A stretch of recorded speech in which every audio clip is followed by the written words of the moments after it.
Hello, everybody, and welcome to another episode of the Super Data Brothers Super Show. I am Ryan. I am Eric. And we are real-life brothers who work in the data and analytics industry. And have we got a good one today for you folks? You know, Ryan, I'm so excited for today's show because today we're talking to Megan, who is an expert in DevRel. And, you know, recently is the first time I ever heard of the term DevRel. So I'm kind of coming in blind here, to be honest. So I'm ready to explore the topic deeply. So I think it should be an interesting show. Yeah, this is one of those emerging roles. If you work in the startup scene, you may be familiar with it, but otherwise, this may be a new thing for you. And I think it's especially interesting because we're going to be exploring what is this role, what skills do you need for it, and who might be interested in it. And so without further ado, let's just bring Megan on and get started. Megan, welcome to the Super Data Brothers show. Hello, Super Data Brothers. Thanks for having me. Excited to be here. Thanks for being here. So for those of you who don't know, all three of us were at Day Texas a couple of weeks ago, a conference that we plug pretty much every week on this show because we think it's so awesome. And Megan gave we plugged it a lot. Megan gave the data science keynote at Day Texas. And so it was awesome. Congratulations, Megan, on delivering that. I thought you did a great job. Thank you. Yeah, fun fact, was there because of Ryan. He made the intro for me to Lynn, the conference person who coordinates everything, right? And at the time, I did not even know what Day Texas was, but Ryan was like, you cannot miss this. Like, it's my favorite conference all year. And I was like, okay, well, I have to check out what this hype is about. And I'm so glad I did because it was literally the best conference I've ever been to. And everybody else was saying the same thing. So I think for coming years, I definitely want to be there. And I'm hoping that I can spread the word about it too, because it was just so fun. Yeah, actually, Lynn reached out to me this morning and said, penciled in next year for January 25th. So put that on your calendar for Day Texas 2025. We got a couple shout outs now. Of course, everybody, this is a live show, which means it is more fun for us, for Megan, and for you if you get your reactions, comments, and questions into the chat. Of course, if you let us know where you're watching from, we will shout you out like Martin Otto from Germany, friend of the show. Good to see you, Martin. And JP, repping Austin, Texas here. Welcome to the Super Data Brothers show, JP. So, yeah, if this is the JP I'm thinking of. I think he was actually at Day Texas as well. So that's right. Oh yeah, that's right, JP. Good to see you here, man. So Megan, why don't we get started? Why don't you tell us a little bit about who you are, your professional background, and what is it that you're doing today? Yeah, I am Megan. I am a data scientist previously, and now I am in the world of DevRel, which is what we will be talking about today. And I am very passionate about talking about what it is because I've found that most people don't know what it is. And I don't blame them because I maybe only found out about this field like maybe a couple months prior to coming into this role.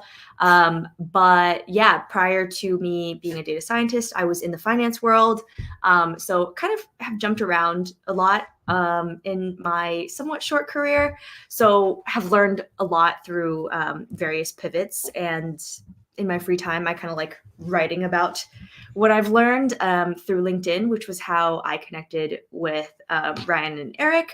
So yeah, if I'm not speaking on podcasts, then I'm probably writing posts on LinkedIn, and that's usually where you can find me.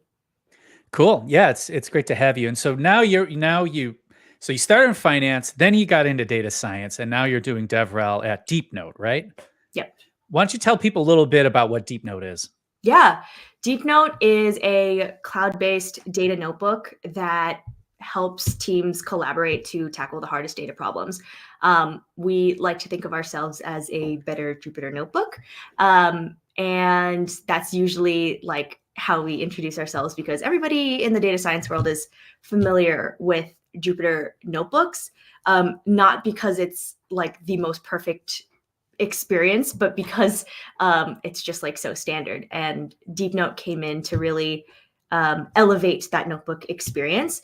And I came into the picture around September of last year as a data advocate to kind of spread that message of what exactly DeepNote is, and spread the message about like what notebooks are in general.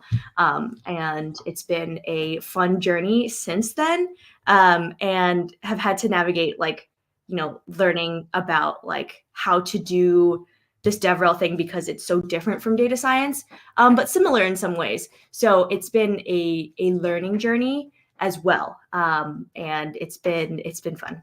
Yeah, we're huge notebook fans here on the Super Data Brothers show, not just for data science, but also for BI and data storytelling, because it's a form factor that lets you show your work and also deliver a more deep analysis than what you can do with a dashboard. Okay. Yeah, something deeper than a dashboard. Cool. So, okay. So the question then is, we talked about it a little bit. What is DevRel? What is DevRel? Yeah. DevRel is a lot of things, but essentially I like to explain it in three main categories of like responsibilities, which are raising users' awareness of the product that you are advocating for. So there's the awareness piece, also engaging with current users of the product, as well as enabling those users. And that enablement will come in the form of like creating content and resources such as like docs or like videos, so that they can use the product better. So it's awareness, engagement, enablement. And depending on the DevRel person that you ask, they may focus on maybe just one of those three things or two of those three things. But from company to company, a DevRel team or a DevRel person could be doing very different things within that little pyramid. For me, I am doing a lot on the awareness side, where I am creating content so that people know what DeepNote is and what we do. That's like probably my biggest focus, as well as creating resources like videos. I was literally just filming a video before this, explaining like a new feature that we're rolling out, and like why people should care about this new feature.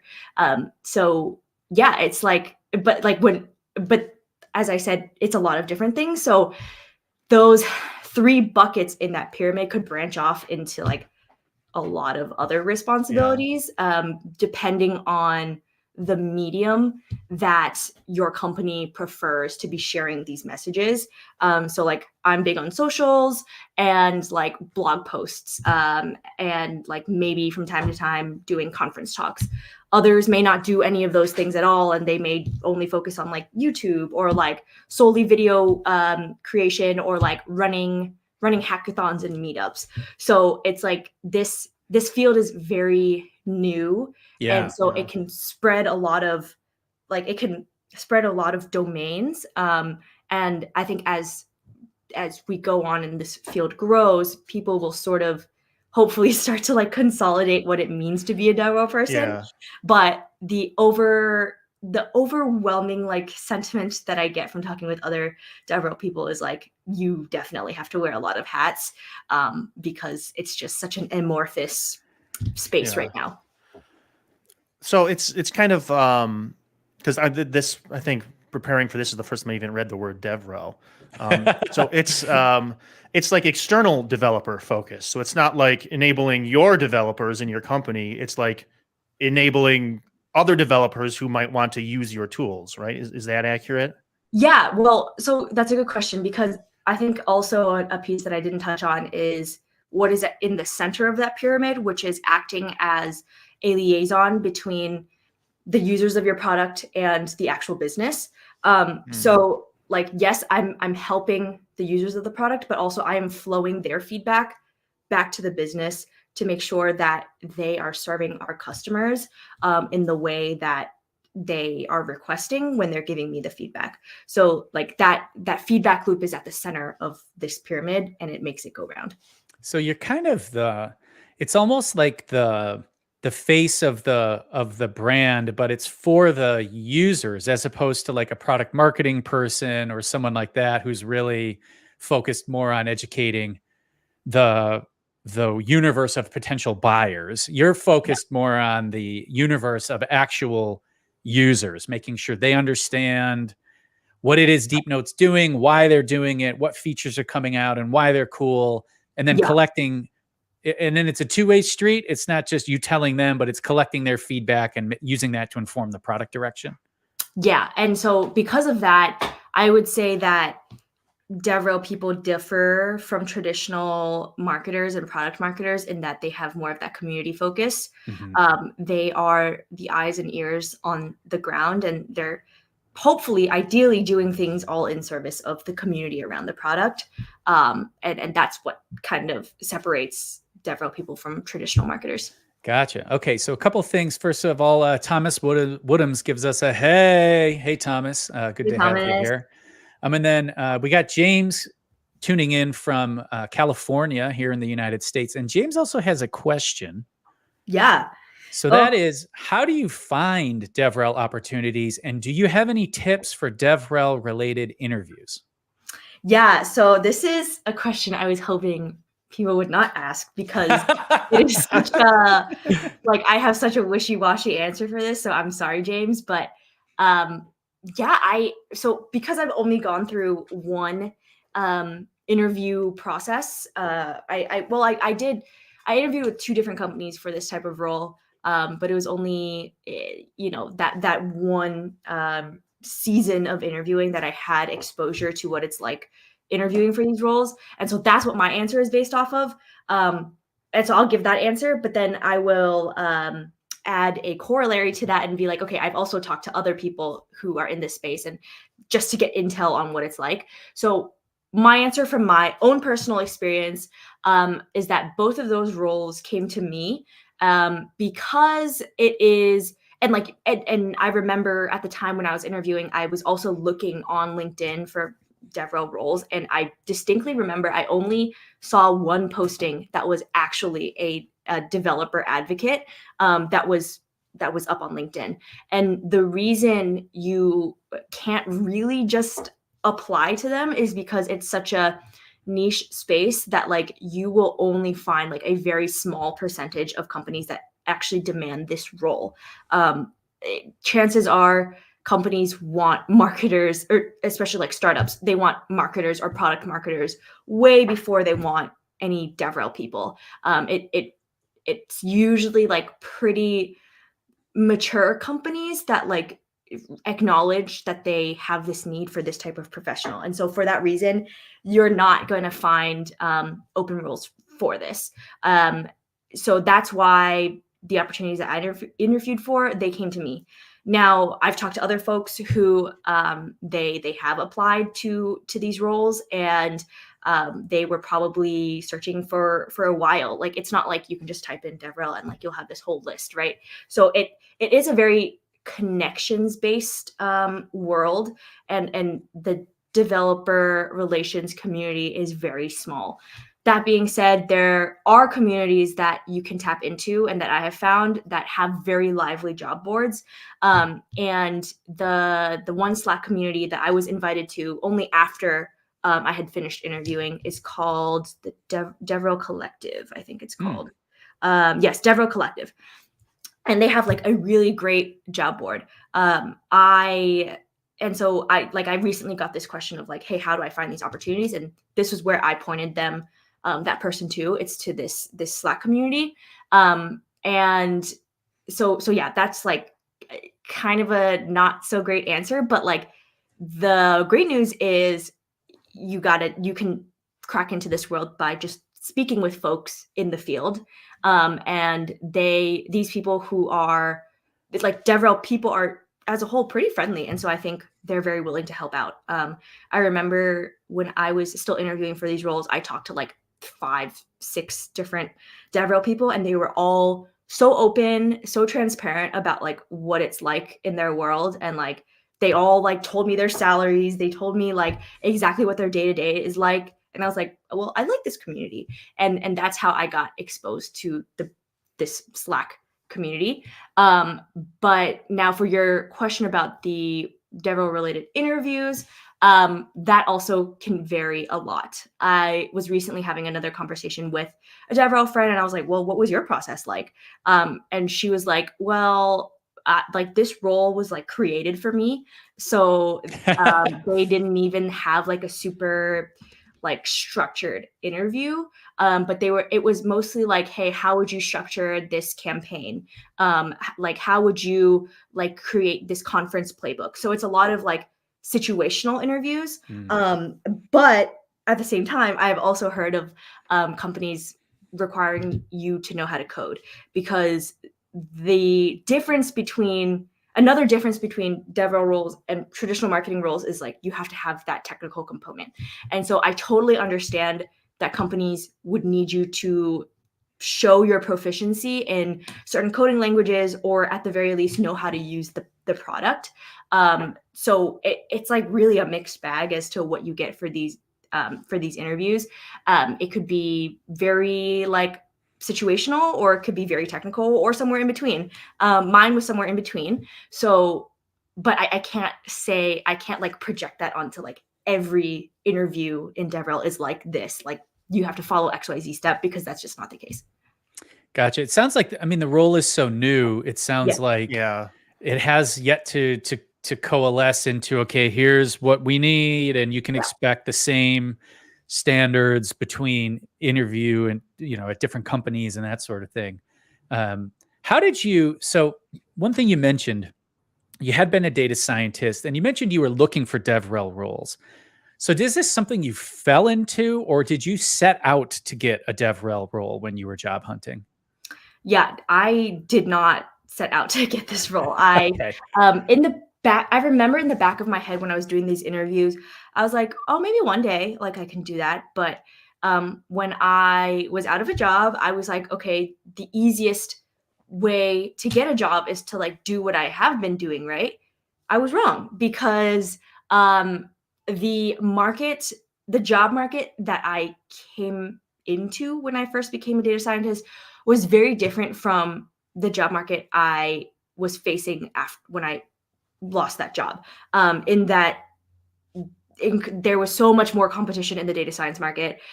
Literally all the postings I saw were very senior data scientist roles that I was just not qualified for. And so at the same time that I was banging my head against this wall of trying to get another data science job, I had 2 different DevRel roles knocking on my door. So I was like, why am I trying to force myself through this door when this door is wide open? And so I was like, okay, well, I had thought about DevRel before. I knew about it vaguely. And I remember before I lost that job, I was like considering it because I had some friends who were doing it, who were in the field already. And I was like, oh, that sounds cool, but like maybe one day. And so when I lost the job, I was like, okay, now I have to reevaluate things, right? Why am I so married to this data scientist title when there are other opportunities knocking on my door? And so that is how I fell into it. It was just me kind of being forced to have a more open mind and seeing that my skill set was starting to coalesce around a different avenue that the market was saying was a better fit for me. And that skill set was namely writing on LinkedIn very consistently and sharing my learnings, sharing what I was building, sharing what I was working on. And that at the end of the day is how you kind of get noticed for these roles. All other DevRel people I have spoken to, that's how they got started. They were either YouTubers, they had their own blog, they had their Medium article, and they had developed this consistent practice of sharing their learnings out to the world. And that's how they started to demonstrate that skill set before being thrust into the DevRel world. That's the commonality there. So maybe if would that be, if someone's interested in this type of role, would that be your advice? Start by producing maybe learning focused content for public consumption, put it on YouTube or TikTok or LinkedIn or whatever. Yeah. And that does that almost become your portfolio in a way when you're applying for a DevRel job? Yeah, I would definitely call that a portfolio, because I mean, I'm going to contrast DevRel to data science and data analytics, because those are the two worlds that I have known. Is that, like, I think you don't, like, when with data science and data analytics, people are always like, oh, build your portfolio for the purpose of getting this job. Whereas in the DevRel world, like, people are already building the portfolio because that's just what they enjoy doing. And then the job is kind of like almost like the afterthought. If you truly do enjoy doing this public speaking and public writing, if you actually enjoy doing that, then like the job kind of comes afterward. Whereas in data science and data analytics, you're like, okay, I'm going to do step A, which is build my portfolio, and step B has to come afterward, right? It's like this natural linear progression. So yeah, that's like kind of the difference there. And so I would say that if you don't enjoy putting yourself out there in public, like, you're not, this role is not going to happen for you. Like, you have to have that one thing. Was it hard? Because data scientist is such an aspirational title for so many people in our industry. Was it hard for you to make the decision to move away from that and into something else? Yeah, it was, man, I tied my entire identity to that title. And when I lost it, I kind of lost myself. I was so used to telling people, oh, I'm a data scientist, and getting people's reactions like, oh, that's so cool, right? I fed off of that, and I was like, oh, I'm going to stay in this world just for that reaction. Like, I prided myself on being a data scientist at a data startup. So when that was taken away from me, I had to figure out, how am I going to present myself to the world? How am I going to present myself to my LinkedIn following, which was completely based on me writing about data science. And so I was like, are they going to unfollow me now? Because I'm no longer a data scientist, right? And so it was that process of having to refigure out my own identity that was the hardest part, and add that on top of the actual job search, trying to figure out what I wanted my new identity to be. So it was a really tough period. And like, now I'm adjusting to being like, when people ask me what I do, I'm like, I'm a marketer, I guess, but like, I'm not really a marketer. And then I'm like, oh yeah, I work in data science. And they're like, so are you a data scientist? I'm like, no, not that either. So it's hard not having a straightforward answer to that question now, but I'm starting to figure out how to answer those questions with what I do and not what I am. Yeah. That's awesome. It almost reminds me of 12, 13 years ago when I was like, oh, I'm in analytics, and people would be, well, you didn't even use that term back then. We called it business intelligence, but they'd be like, what's that? And I'd be like, oh, I make like reports. Yeah. Oh, like PowerPoints? Like, no. Dashboards? What's that? Like, no, they wouldn't even know. What do you do? Yeah. So a couple questions. This is, maybe part question, part comment, but this is from someone watching us live on LinkedIn. Thank you for joining us. They've been following you for a while, and it seems like the dev role job gives a lot of flexibility and autonomy and an interesting lifestyle. Would you agree with that statement? Probably depends on where you work, but it depends on where you work. So a lot of the DevRel people that I talk to are the only DevRel people in their company, which, yes, that lends to a good degree of flexibility and autonomy in you determining like what the content should look like, what mediums you want to use. But I mean, at the end of the day, you are at the mercy of your business. The content that you produce, the resources that you create have to align with the overall company mission. And you can't just be like, oh, today I feel like making this, I feel like making this video, so I'm gonna make it. Like, you always have to tie it back to what the business cares about. And so for a lot of these people like me, who are the only DevRel people in their company, you are the only DevRel person, because it is likely an environment where you can't, the business can't afford to hire a whole DevRel team. So you are going to be somewhat resource constrained. And so that's what I have like kind of faced sometimes. But on the interesting lifestyle part, absolutely. Before, when I was a data scientist, it was mostly heads down work. And the only traveling I did was to meet the team on like an occasional offsite.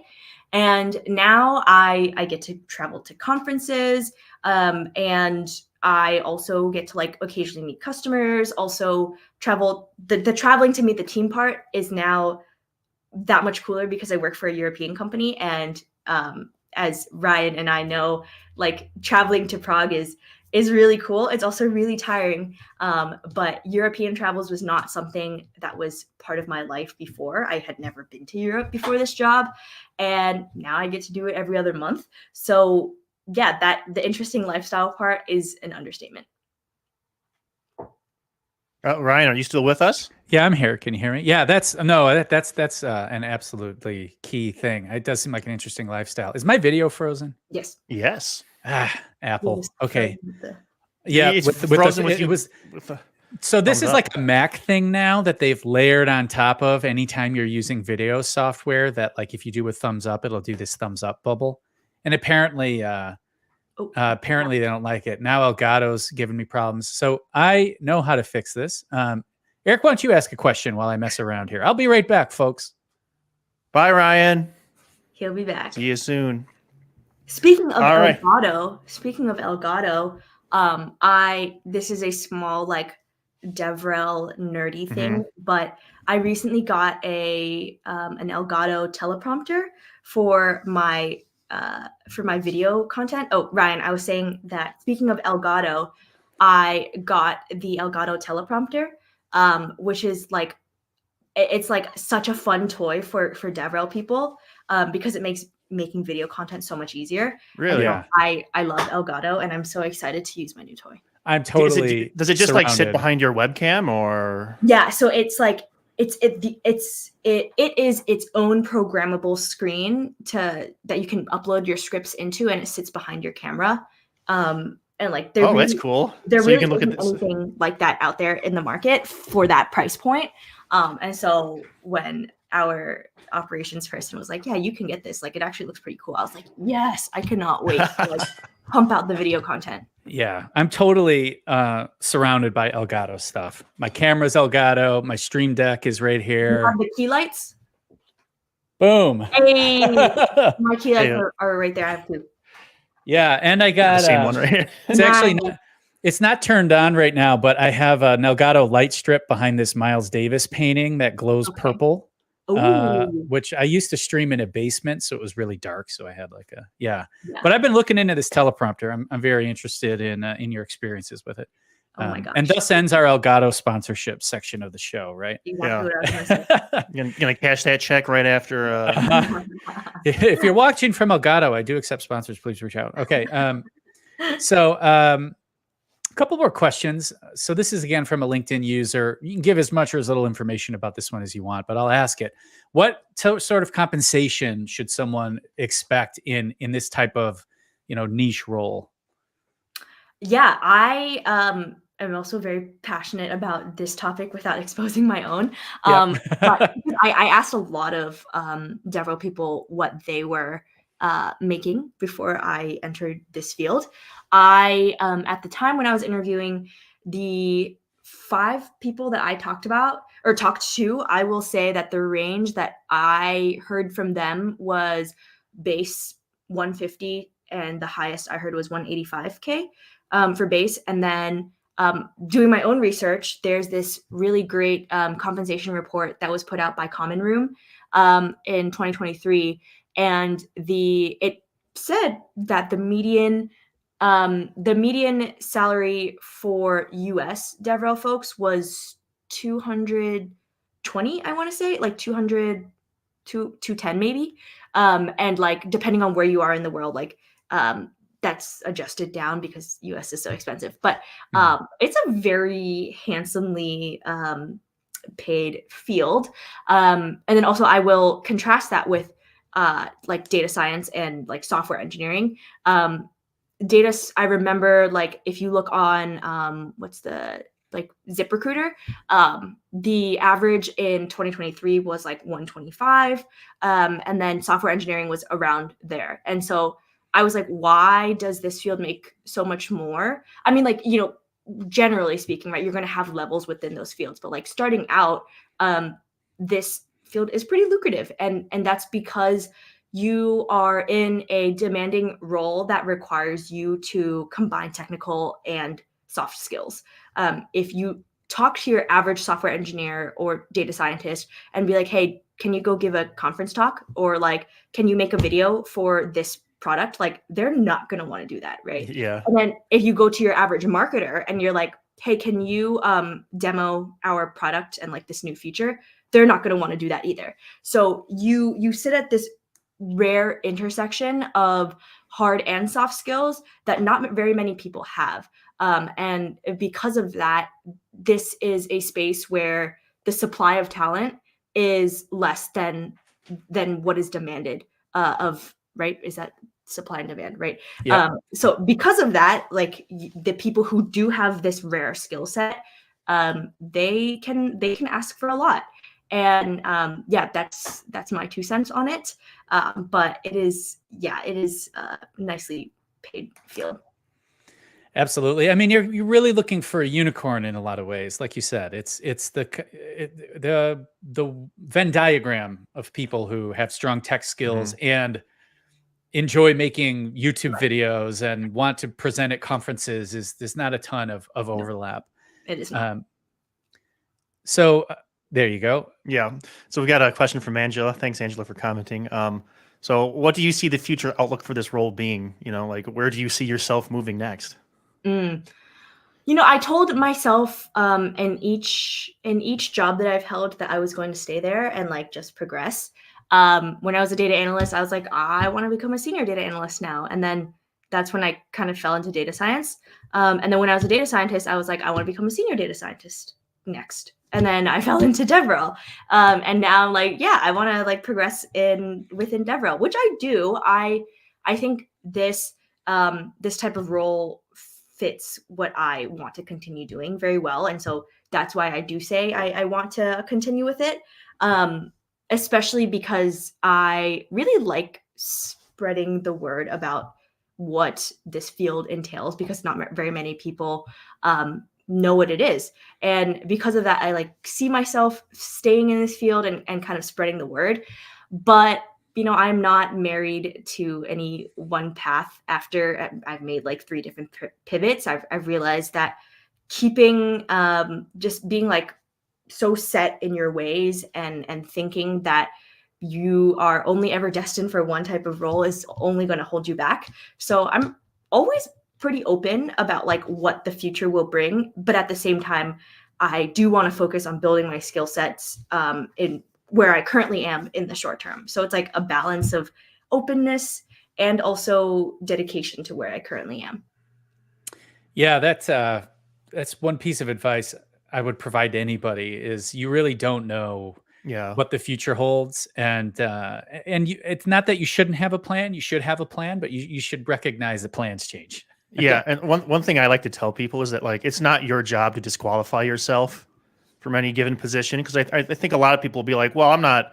If they're going for DevRel, it's like, well, I don't make enough content, or even what they're going for any position. It's like it's not your job to tell you can't have that position, right? So just go for it. You know, you never know what's going to be the next step. So yeah, just gotta embrace the twists and turns as they come. So here's just Are you going to put this comment from Mia up? Yeah. Yeah. Drop that in. I love this. Oh. Yeah, we've got a big one here. Let's see. Current UVA MS in Business Analytics student and listening to Megan. Oh, thanks for tuning in. Speak on campus. Been following her on LinkedIn since she rocks. Love her content, and I've been making the shift from traditional marketing to data analytics. Wasn't aware of DevRel as a line of work, but very interested in looking into it. Thanks for sharing. Yeah, I received these comments a lot where people are like, "Oh, I have done marketing before, and now I'm pivoting to data analytics or data science," or they are doing the reverse, where they're in a technical role and they like doing more of the content side of things, and they didn't know that DevRel is a field out there. And sure, it can go by other names like product marketing or like, you know, whatever the company wants to call it, but that's why I like spreading the word about this, because there are so many people who are already doing what I am doing, or either on the side or in their regular jobs. And I'm like, well, now you can get paid for it. Like, and that's why I love sharing the message about it, because there are a lot of multifaceted people out there. Oop. There you go. Yeah, Ryan, like that's you got your current position like partially because of the content we were making, right? 100%. Yeah. You know, so even if you don't go DevRel, it'll help you get a non-DevRel job. I mean, I can't even stress how important it is. You know, Megan, my story, I was working at a startup and got laid off in fall 2022, and I just posted on, you know, I'd been posting on LinkedIn stuff. I read the data mesh book, and I was posting, like, every time I finished a chapter, I'd write a summary of what I learned. And then Zhamak, the author of that book, saw what I was doing and started reposting it. And anyway, oh wow, yeah. The long story short is, you know, I posted. I'm a VP of product strategy at a software vendor, and I got that job through LinkedIn because the CEO was following me. And when I posted, "Hey, I'm looking for a job," I literally got 50 DMs of people saying, "Hey, let's talk, let's talk, let's talk." And so, regardless of what role you're interested in, the time to start building an audience and making connections is now. Yeah. It's not when you need a job. It's too late then. That is so important. And I talk about that so often. Like I made a post today. It's like, there was a part where I said, if you have lost your job, you don't have to, and you should not hide the fact that you lost a job. Like there are so many people losing jobs nowadays. Like it's like the new fashionable thing to do. So don't even be embarrassed, but also share with the world that you are looking for a role, because like if you choose to do your job search in silence, like it's just going to be so hard. Like why not lean on the help of others, and hopefully you have contributed to your network and like helped others out before you need that. But why not ask for help if it's there, instead of just going it alone? Absolutely. Yeah, like all you have to do is ask, but you do have to ask. So yeah, and there's pride behind that. So I get it. I remember one of the DevRel people I spoke to. He was the one who told me, he was like, make that post, like, because I was definitely on the fence, and he was the one who told me to like follow exactly what he said in his post, and I did, and exactly what happened with Ryan is what happened with me. Yeah.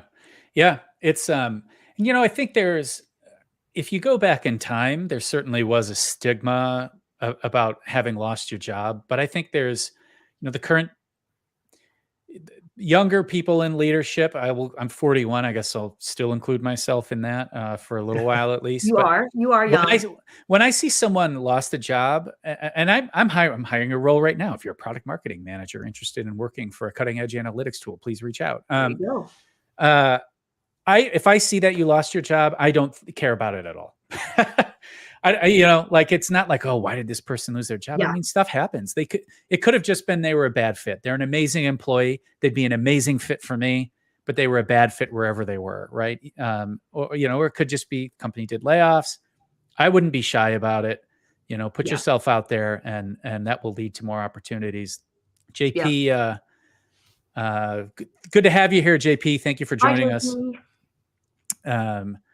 Yeah, we met JP at Day-to-Day Texas in person. It's always cool when someone we know in person shows up in the chat. It's like, at Day-to-Day Texas, he came up to me. He's like, hey, he recognized me from our QuickSight video. Yeah. Right. Our review. Nice. And then he told me, yeah, we saw your video. Decided not to go with QuickSight. It's like, well, I'm glad it was helpful. Right. Right. Here's a question. Just, having an open mindset is important. How do you position yourself in a competitive job market? Yeah, this goes back to making your skills known. Some people, I post a lot about making your personal brand known to the world, and I received comments like, "Oh, if I were a hiring manager and I had to choose between somebody who makes content versus somebody who doesn't, like, them making content doesn't make that much of a difference for me." But that's not the point, right? It's not how you stand out like in the interview process, and creating your personal brand doesn't really have to do with how you stack up against somebody else who may have the same exact skill set that you do, but rather it opens the doors in the first place. It allows you to be discovered so that you can be in those interviews at all. And it does that hard part for you, because the hard part is the alternative of firing off hundreds, if not thousands, of job applications and chucking them into the void and hoping that somebody answers them, right? I have done that before, and that is absolutely the traditional way of doing it. But like, why would you choose to do that when you could have opportunities coming to you?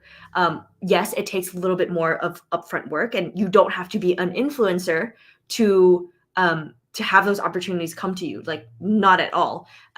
So I encourage people to separate the notion of creating, like, kind of sharing your story and like putting your own narrative out there versus becoming an influencer and doing what I do, which is like post every day. You do not need to do that to be able to attract opportunities to come your way. So what I encourage people to do is brush up your LinkedIn, at least use it, be somewhat active on there, and engage with the community. And that means, learning from posts that show up on your feed and leaving comments, supporting the posts. And eventually you're not only going to learn from that, you're also going to like spread your name out there. And then who knows, maybe that can inform posts that you make yourself, but you don't have to, right? LinkedIn is such a powerful tool. And there are very many levels between like not being active at all and being an influencer on there. You can take advantage of it, even if you aren't. Absolutely. Here's the piece of advice I would give to job seekers as someone who hires for roles in our industry. The absolute last place I go is to pull a resume off of the pile of people who just send it to us in an email. It's not that I don't look there, but that's the last place I go. First, I ask myself, who do I already know who does this?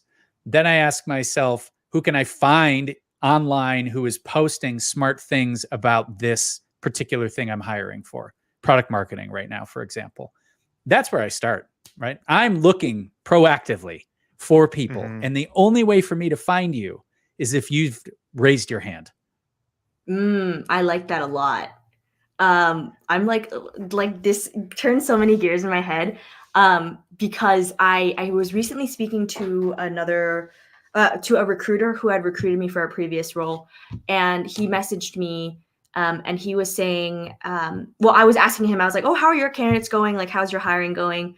And he was like, our hiring pool is not that big. And I was like, why is it? Because there aren't really many qualified applicants. And he was like, no, I don't even look at the people who apply. Like, I just go out and reach out to people. And those are the only people who ever end up being qualified for the roles that I'm hiring. And I remember I posted like a TikTok about that, and people got so mad because they were like, oh, you're telling people to not cold apply. And I'm like, no, I'm not telling you not to cold apply. I'm just saying, like, from a hiring manager's perspective, or in this case, a recruiter's perspective, you're kind of wasting your time. You are much better off trying to brush up your LinkedIn profile, demonstrating that you have these skills and attracting people to come your way. 100%. It's not that you shouldn't cold apply. You should, but you hear these horror stories nowadays of people, oh, I've sent 500 applications, I've gotten 2 interviews. And one of the reasons for that is that hiring managers and recruiters are using these alternative routes to high quality candidates. Yeah. They are not just relying on the incoming pool of resumes. And so you can't rely on that either as a job seeker. No. I mean, I have 2 open positions at Michigan State University because I'm the manager of the analytics department there. But I'm like, I have like a huge stack of resumes, but like the ones I'm going to look at for the most part are the ones who I've kind of already talked to. Right. Yeah. You know, that is so important. I could go on and on about that, but it's just people, I think, tend to think that cold applying is the easy route. When in fact it's like, you don't get much bang for your buck when you do that. No, I mean, I honestly, I recognize I'm maybe a little further along in my career than some of the people who are hearing this message right now, but I actually wouldn't even do it at this point. You know, I would only be interested in positions where they had proactively reached out to me or I had proactively reached out to them. Rather than just going through an application portal. In fact, if someone asks me to do that nowadays, I'm kind of like, really? Some people would be like, you're so privileged, Ryan. Like, I mean, I am to a degree. Yeah. But you put in the work to be able to get yourself into this position where you can only accept opportunities that come your way. And so people should be doing that early on in their career. I'm just fortunate enough that I learned this early on because I had gone through job seeking periods where I realized that the cold application route was not working. And so like, I just want to let people know there's a better way. Like there's a better way than just banging your head against the wall 500 times and hoping that like one of those times you'll get through. Absolutely. We have a comment here from Carl watching on YouTube. Thanks for joining us today, Carl. So he says recruiters struggle to see beyond keywords. He once hired a meteorology major for an analytics role because he could see the person's passion and he knew that they had the requirements. You know, they understood the stats requirements. And this is exactly it, right? It's that's the other thing with the more traditional routes to a job is that nowadays a lot of what's happening is your resume is being evaluated by some sort of AI agent, and it is just looking for keyword hits. And really what you're trying to do then is you're trying to game that AI to get enough keyword hits to get an interview. That's not fun. What's much more fun is participating in interesting LinkedIn conversations in my mind. And also you are given the opportunity to add your own personality to it. A resume can't speak on that for you. At the end of the day, people hire you because they want to work with you as a human being. And if I just think a resume does not do you justice. Absolutely. I will say that one time I got a resume that really piqued my interest in the candidate, and it was for an analytics role, and they basically submitted a dashboard of their skills. So like they had, they had a column chart or that's cool. And it was like, I'm a 9 out of 10 in Python. I'm a 6 out of 10 in JavaScript. I'm a 4 out of 10 in SQL. And that was like, since we were hiring for an analytics role and this person sent me a dashboard, I was like, okay, I'll talk to you. That was very creative. Yeah. So make sure you're creative. Make sure you're creative if you're going to go solely the resume route. For me, I'm not creative, so I'll just let my LinkedIn do the talking. Absolutely. And it's just a comment from someone on LinkedIn. You make content because you want to be on top of mind for people, not because they're hiring a content creator. Exactly. Like that is so good. I did not start my LinkedIn because I wanted to be a content creator. I started it because I didn't want to have to go through that terrible job search process again, where I was only relying on cold applications to do the talking for me. Absolutely. So now let me ask you, because I know you talk a bit about this on LinkedIn and you obviously have a pretty sizable following. Are people, when they hear this message, are they what's their reaction, right? I mean, is this more of do they feel encouraged by this, or are they feeling like, oh, this is so hard, I don't know what to say? This you're telling me that this makes it even less likely for me to get a job. Yeah, it is. It's a mixed bag of reactions. I recently posted about this one post somebody else made that went super viral, where this woman was like, why should I have to be an influencer to get a job? And it rightfully went viral because it tapped on the nerve of people being like, why do we have to jump through hoops to get a job these days? And my reaction was, we can either complain about all these hoops that we have, or just like figure out a way to get through the hoops. Like, you complaining about all these hoops is taking up the time that you need to like actually traverse through them. Unfortunately, this is the hand that we're dealt in this job market, and you have to play the game. Like, I hate it. It sucks that it's so hard to get a job these days. But some people are doing it, and the people who are not complaining are the ones getting the job. And like, it sounds like such a callous message, right? But you have to work smarter, not harder. And the harder is sending out thousands of applications. The smarter is figuring out ways to stand out. And as I said before, you don't have to be an influencer to stand out. So I think that there are an equal amount of people who are angry that we have to do this like personal branding thing, as there are people who are asking me how to do it. And what I say to them is, it's not going to be an overnight thing. This also is not going to be a 6-month thing. It may not even be a year thing. But when as you're slowly starting to build it up, you will start noticing the benefits, and they are so worth the work that you have put in. And you don't have to be a Megan-sized influencer to get noticed. I will tell you, like, when I posted that job, hey, I'm looking for a job, I probably had 2,500 connections, which is a lot, right? To your average LinkedIn person, 2,500 seems like a lot.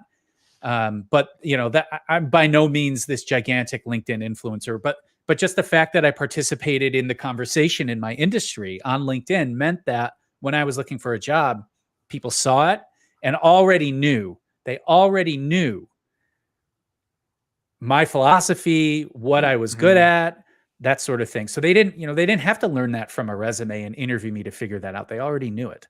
Yeah.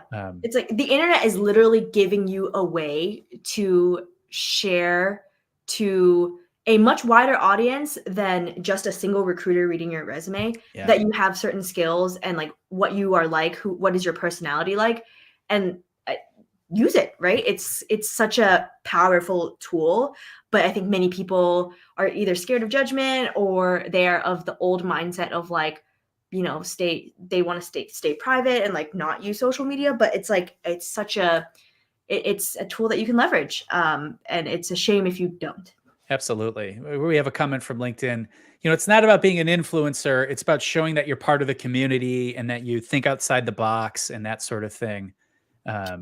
Yeah, I think that's how recruiters and hiring managers see it too. Yeah, I agree with this comment as well. Yeah. A mission and a vision to get yourself out there. Yeah. And I appreciate too that it's hard for people. I totally get that. It is hard.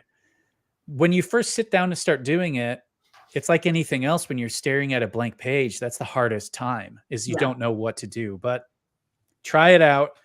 I would also say to people, you can start by, instead of posting your own content, just find interesting people and comment on their content. And that can be kind of the way to dip your toe into the water without having to, do the types of stuff that you and I do on there when we're trying to make content. Like I said, doing that, you learn from them. Not only are you learning about the topic that they're posting about, but you're also learning how they are sharing their skills out to the world. So it's like a very meta learning experience. But also if you are consistently supporting people's content, they will support yours. And also other people in the comment section will start noticing your name if you're adding something pretty insightful. It's like a flywheel of benefits. Yeah, that's a great way to describe it. I would add to that. If you are someone who's, say, looking on LinkedIn and you say, oh, there's this, influencer click or something like that, guys, this is the easiest click in the world to join. You just have to start participating in the conversation. And in my experience, everybody is super happy to have you. Think about day-to-day Texas, for example. And this was your first time down there. It's the most welcoming group of people. And it's probably a lot of people, if you're into data, it's a lot of the people you follow on LinkedIn who are at this conference. And it's really a welcoming and open group. And so don't feel intimidated about adding your voice to it. Yeah. I was literally, we were literally rubbing elbows with like Joe Rios and like Greg Coquillo, Makiko Baisley, like all of these people that I literally have been following them and like secretly lurking on their content way before I wrote any of my own content. Right. And I had several fangirl moments, but also I was so stunned because they were just regular people. And I was like, that was the most fun part about it, is discovering that these people that I look up to are so kind and welcoming. And I was like, wow, this is a click, but it's also very, very open. Yes, exactly. So we have someone on LinkedIn. So of course, one of the beauties of StreamYard is I cannot tell who's leaving these comments because of the LinkedIn StreamYard integration. I shouldn't say the beauty of StreamYard. My understanding is this is actually LinkedIn's fault, not StreamYard's fault. So credit where credit's due. But someone's just saying, okay, I would love to connect. I recently graduated with an MSIT degree. And my advice is connect, right? Connect with me on LinkedIn, connect with Megan on LinkedIn. Oh yeah. I talk to people. You can DM me if you're looking for career advice and that sort of thing. I talk to people all the time. One of my favorite things to do is to connect a passionate person with a great job. It happens quite frequently. That I'm able to put people in touch with potential employers and they end up getting the job. And I love it, right? I get satisfaction out of it. And that's it. So, I mean, participate in the conversation and connect with people. Yeah, definitely send me a connection request. I will say, if you're watching right now, on LinkedIn, we do have a YouTube channel here at the Super Data Brothers Show. So please check us out there, youtube.com/C/Super Data Brothers, all one word. Like, comment, subscribe, all that sort of stuff. Most Thursdays at noon Eastern time. Yeah, we broadcast live here, and we have great guests like Megan. Okay, so Megan, we are we're running to the top of the hour here. I guess to wrap it up, we've talked a lot the last 20 minutes about job seekers and how to find a job and the challenging job market. If you could summarize briefly, what are the top things that a job seeker should be doing here in winter 2024? Yeah, the top thing I would say is use LinkedIn to your advantage by leveraging it as a tool to connect with people. Don't think of it as like a means to send out thousands of applications. Like, it's a social media platform that will help you connect with the people who can get you to where you want. I made another post recently where it's like, people think of like connection requests and referral requests as like these transactions. But at the end of the day, you're talking to human beings. And so go out there and ask for coffee chats, ask people to like try to learn from them, because it will seem like a very long route to your end destination. But one, you get to learn from these people, and also you get to expand your network. And expanding your network sounds like such a fluffy thing, but I would not be where I am, and I would not have had the opportunities that I have had without having human beings in the mix. Human beings like Ryan, who connected me with Lynn from Day-to-Day Texas to like give me my keynote talk, right? It's you like just think of it from a human mindset, and it will help you go so much further. Just like, like what I'm trying to say is present yourself to fellow humans as opposed to like, hey, I'm presenting myself based on what I see on this job description. And I promise you there will be so many more benefits when you approach it from that lens, as opposed to like a numbers-based game. Absolutely. That's awesome. Thank you so much, Megan, for coming on the show. This is like one of the most actionable hours of the Super Data Show as far as advancing your career that I think we've ever had. Where can people follow you? People can follow me on LinkedIn, obviously. I'm sure they know that if they're in this live stream. But I'm also on TikTok and Instagram doing very subpar reels and TikToks under the username of Meg Loves Data. So you can find me there too for content that I don't put on LinkedIn. I'm trying to like branch out over there too. So that's my shameless plug. You and me both, Megan. You and me both. All right. Cool. So thank you so much for joining us on Super Data Show today. And yeah, we'll stay in touch. I look forward to seeing all the awesome stuff that you do at DeepNote and in your career. It's just been really, really cool to watch you career take off and all that. So keep up the good work, Megan. Thank you, Ryan. And thank you, Eric. Thank you both for having me. This was like genuinely one of the most fun podcasts that I've been on. Awesome. We'll talk to you later. Bye. All right, Eric. She's awesome. I'm so happy that we managed to get her on the show. And so if you liked this, if this is the type of thing you're into, every Thursday at 12 p.m., most Thursdays at 12 p.m. Eastern. Actually, I think not next Thursday because I'm going to Disney World with my kids. But most Thursdays at 12 p.m. Eastern, you can catch us here live on LinkedIn, also live on our YouTube channel, youtube.com/C/Super Data Brothers for all of our content there. And Eric, did you want to give a quick plug for the job that you're looking to fill? Sure. Yep. So just quick 30-second, hiring 2 positions, senior Cognos developer, senior Tableau developer. It's for Michigan State University. It's a remote friendly job. Basically, you'd be the lead BI developer for each team. So if you have any experience with Cognos or Tableau or doing BI in general, I encourage you to apply. Just go to careers.msu.edu and search for a senior Tableau developer or a senior Cognos developer. I talked more about these positions on the show last week. So if you want to hear more about that, you can look into our archives on YouTube and look at last week and you'll find more info. And as per Megan's advice, don't just send in a resume. Connect with Eric on LinkedIn and reach out to him, right? That will make a huge difference if you're interested in one of these positions.